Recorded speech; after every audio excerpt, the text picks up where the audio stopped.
ایران زخمی ہے۔ ایران زخمی ہوا ہے امریکہ اور اسرائیل کی بربریت سے۔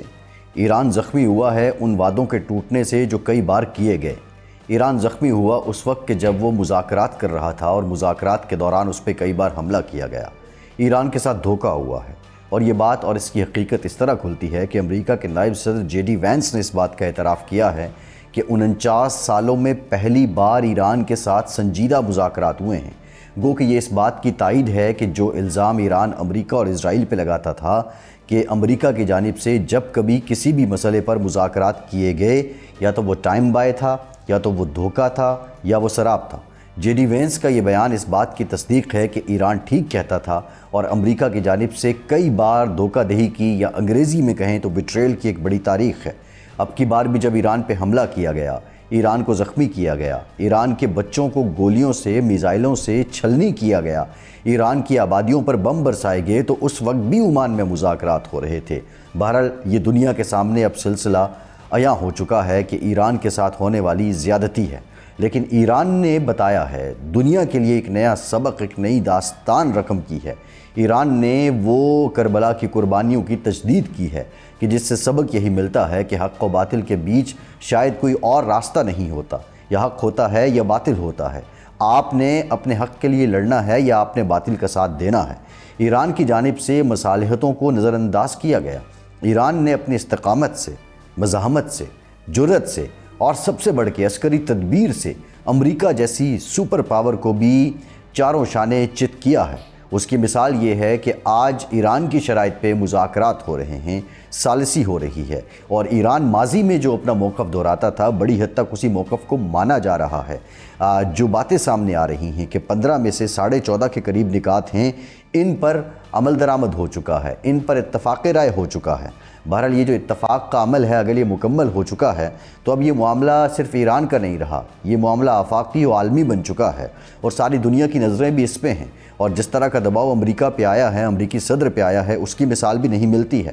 یورپ کے وہ ممالک، آج برطانوی وزیر اعظم کیر سٹارمر نے ایک مرتبہ پھر سے کہا ہے کہ یہ جنگ ہماری نہیں ہے، ہم ایران کے خلاف نہیں آ سکتے ہیں، ہم امریکی دباؤ کو قبول نہیں کریں گے۔ اٹلی کی وزیر اعظم جارجیا میلونی نے تو تاریخ رقم کر دی ہے، اسرائیل کے ساتھ دفاعی معاہدے ختم کر دیے ہیں، کھل کر ایران کی حمایت میں آ گئی ہیں۔ اسپین کی چیف ایگزیکٹو کو دیکھیے، جرمنی کے چانسلر کو دیکھیے، پولینڈ کی بات کریں، ہنگری کی بات کریں، یہ وہ ممالک ہیں جن کی طرف سے اب امریکہ اور اسرائیل کا کھل کر ساتھ نہیں دیا جا رہا ہے۔ بہرحال یورپ نے اپنے راستے امریکہ سے جدا کر لیے ہیں۔ اس سارے سلسلے میں پاکستان کی کوششیں جاری ہیں۔ امریکی صدر ڈونلڈ ٹرمپ نے اعلان کیا ہے، اپنے صحافیوں کو مشورہ دیا ہے کہ پاکستان میں ہی رہیں۔ یہ اس بات کو عیاں کرتی ہے کہ جو مذاکرات کا دوسرا اور حتمی دور ہے وہ اسلام آباد میں ہوگا۔ پاکستان کے وزیر اعظم شہباز شریف سعودی عرب پہنچ چکے ہیں، پھر وہ قطر جائیں گے، پھر وہ ترکیہ جائیں گے۔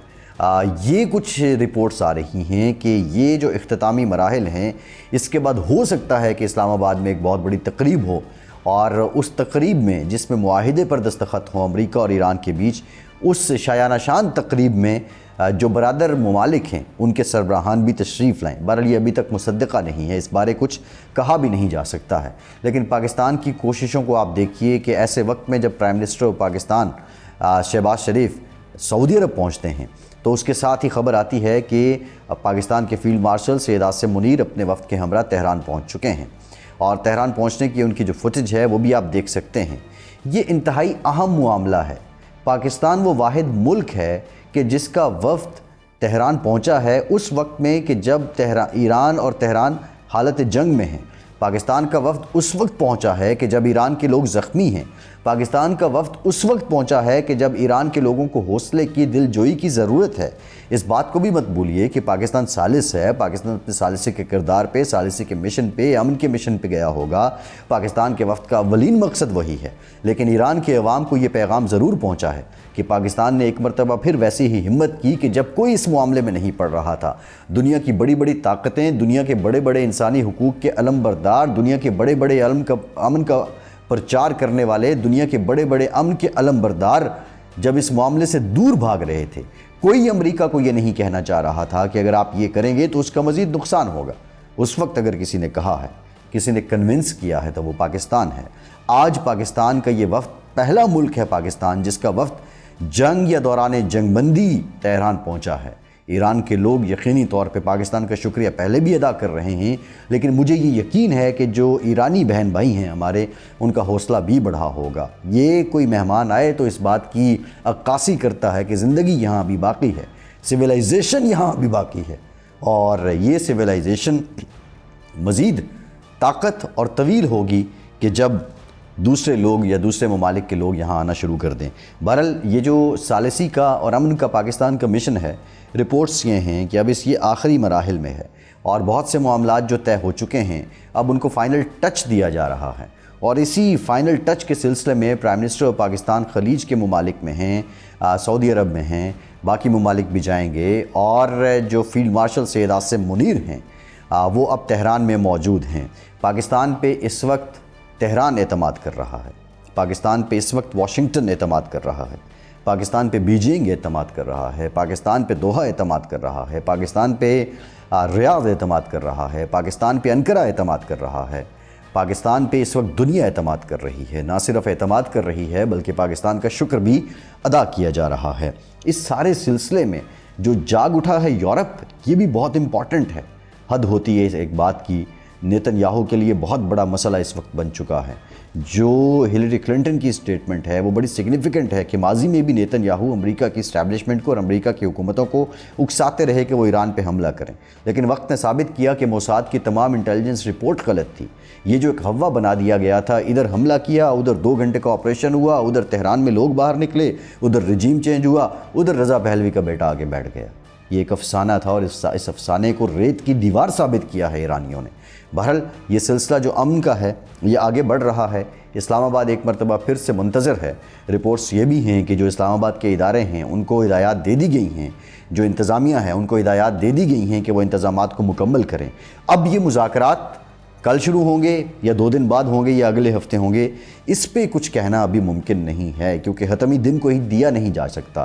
لیکن یہ جو فائنل ٹچ ہے اور اس فائنل ٹچ کے سلسلے میں پاکستان کی جو کاوشیں ہیں، مجھے یقین ہے کہ یہ جلد اگلے 5-7 دنوں میں یہ قضیہ سمٹ جائے گا، اور یہ قضیہ جو ہی سمٹتا ہے تو پھر یہ جو پیٹرولیم مصنوعات کی قیمتیں ہیں جو اس وقت سب سے بڑا چیلنج بن چکی ہیں۔ آبنہ ہرمز پہ بھی ویسے جو امریکہ نے ناکہ بندی کا اعلان کیا تھا اس کے باوجود چائنا کے جہاز بھی آ رہے ہیں، باقی ٹرانسپورٹیشن بھی ہو رہی ہے، وہ ایک فرضی سی ناکہ بندی لگتی ہے اور وہ یہ لگتا ہے کہ امریکہ نے اپنی فیس سیونگ کے لیے کیا تھا۔ لیکن یہ جو پیٹرولیم مصنوعات کی قیمتیں ہیں یہ بھی نیچے آ جائیں گی۔ پاکستان کے لوگوں کو ایک بہت بڑا مسئلہ ہے، اور وہ مسئلہ جو پاکستان کے لوگوں کو اس وقت درپیش ہے، اس مسئلے کو اگر آپ سمجھیے اور اس مسئلے کو آپ جاننے کی کوشش کریں تو یہ بات کی جا رہی ہے کہ پاکستان میں اپنا پیٹرول تو پیدا ہوتا ہے، اپنا ڈیزل بھی تو آتا ہے، اپنی ریفائنریز بھی تو ہیں، تو اس سے استفادہ کیوں نہیں کیا جا سکتا؟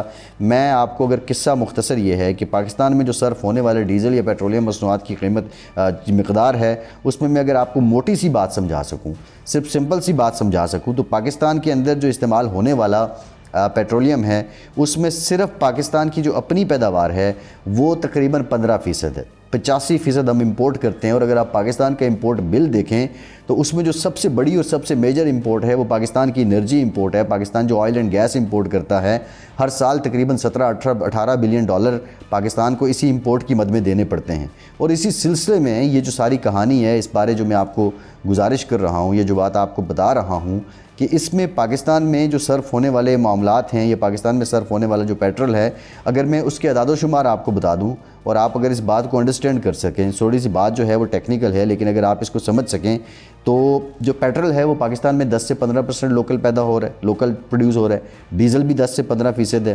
جو جہازوں کا تیل ہے وہ 20 سے 25% ہے، لیکن اس کی کنزمپشن بہت کم ہے۔ اور اوور جو مٹی کا تیل ہے وہ بھی تقریباً 20 سے 30% پاکستان میں پیدا ہوتا ہے۔ پاکستان 87% ڈیزل امپورٹ کرتا ہے، 87% پیٹرول امپورٹ کرتا ہے، 76% جیٹ فیول امپورٹ کرتا ہے، اور 29% جو ہے وہ فرنس آئل امپورٹ کرتا ہے۔ مٹی کا تیل معاف کیجیے گا تقریباً 60 سے 70% پاکستان اپنا پروڈیوس کرتا ہے، لیکن جو پاکستان کا اپنا کروڈ آئل ہے وہ اگر اس کی بھی ہم بات کریں تو وہ بھی لیمیٹڈ ہے۔ مطلب پاکستان امپورٹ کرے گا یا ریفائن کرے گا، ریفائن کرنے کے لیے را مٹیریل بھی باہر سے آتا ہے۔ ان چیلنجز کی وجہ سے بجلی کا بحران ہے، لیکن یقین مانیے کہ لوڈ شیڈنگ نے لوگوں کو بہت تنگ کر رکھا ہے۔ دعا یہی ہے کہ پاکستان کی یہ ثالثی کی کوششیں آگے بڑھیں، پاکستان کا یہ امن کا مشن آگے بڑھے اور دنیا میں کچھ استحکام آئے، میکرو اکنامک انڈیکیٹرز میں بہتری آئے، پیٹرولیم مصنوعات کی قیمتیں نیچے جائیں تاکہ معاملات آگے چل سکیں۔ فیصل عباسی کو اجازت دیجیے۔